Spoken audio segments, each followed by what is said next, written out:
Is it mandatory to tithe? The answer is no.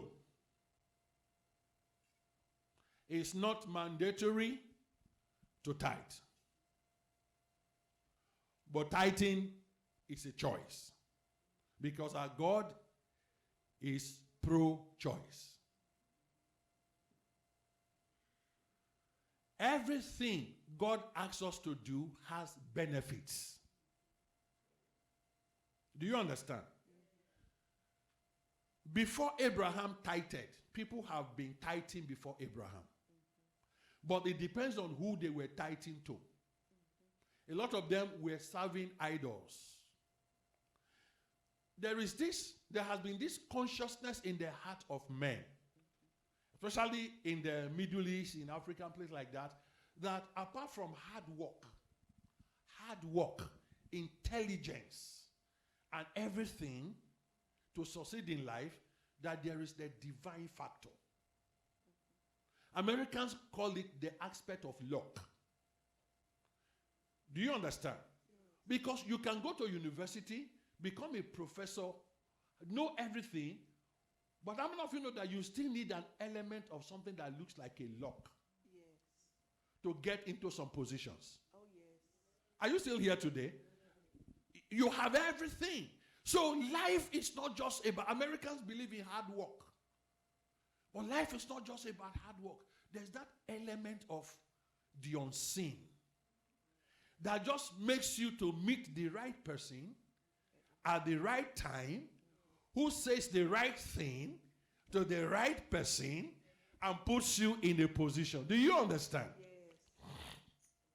So there is that divine factor. So people always believe that. So when they went to farm and they harvested out of their hard work, somehow they take 1/10 of what they have in sacrifice to the unseen one, who in their subconscious they believe control the affairs of life. They also do it from an understanding that everything God made has seed in it. That is nature. Everything.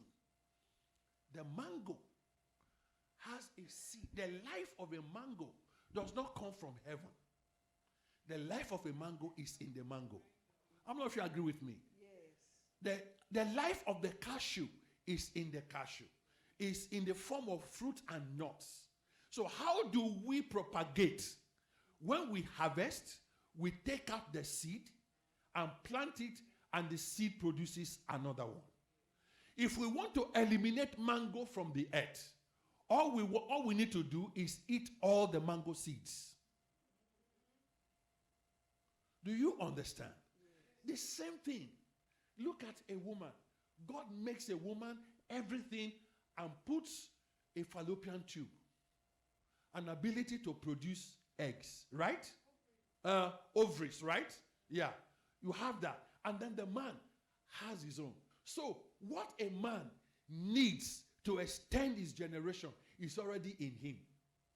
What the woman needs to extend her generation is already in her. The future of any creation is in the creation. Do you understand? The future of your life is in what you get today. The salary you get today, the future of your life is in the salary you get today. If you eat everything you harvest, you destroy your future. So God does not compel us to do things. That was what Abraham did. Abraham used to be an idol worshiper. Then when he came to know God, God said, I will bless you. Then he went to the first escapade, the first war, fighting with 5 nations, one man, with only about 17 people, not sure now. And then he went and fought and conquered them and came with a lot of things. As soon as he was coming, a man appeared to him. He never knew this man before, and the man greeted him. Remember that Abraham was an idol worshiper from Iraq, the present-day Iraq. Abraham was from Iraq, or of the Mesopotamians. They were idol worshippers. Then God went to him there and called him. Now he's serving a new God whom he has never met. He doesn't even know how to create an image that looks like him.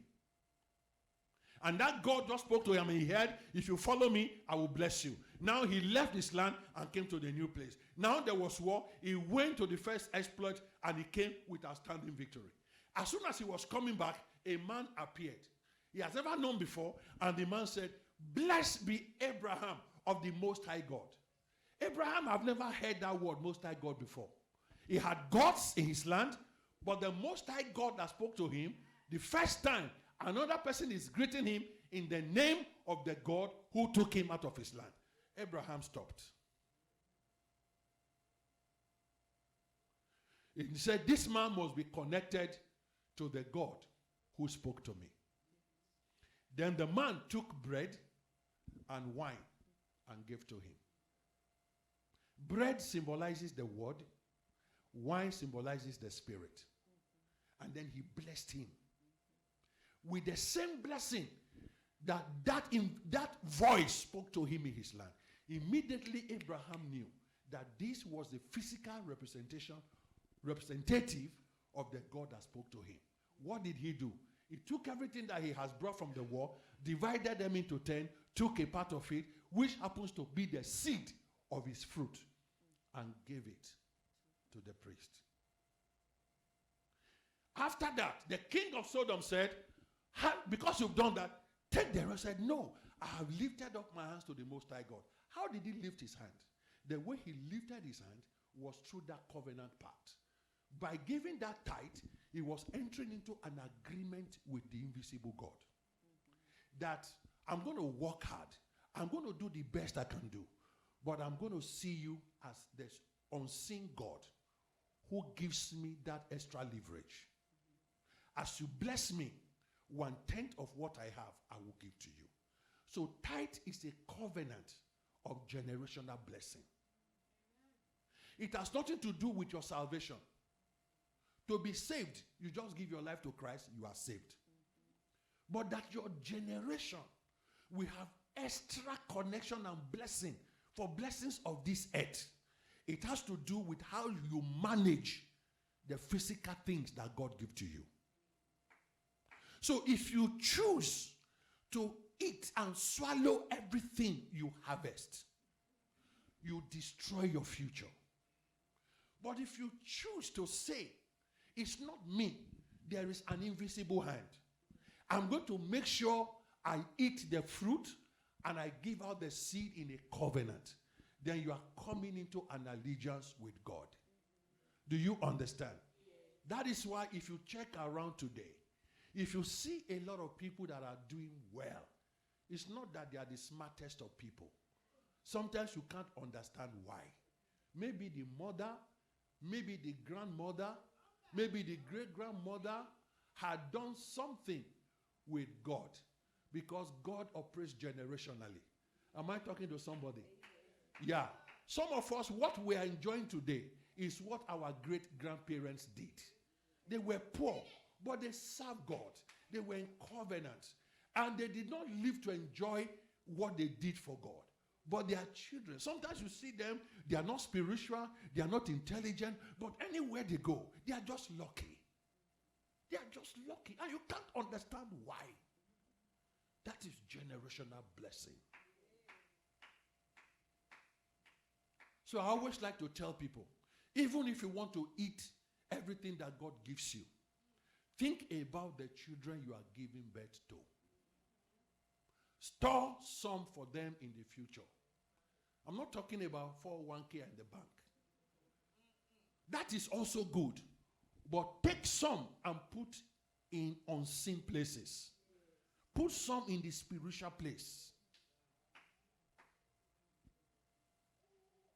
That is wisdom.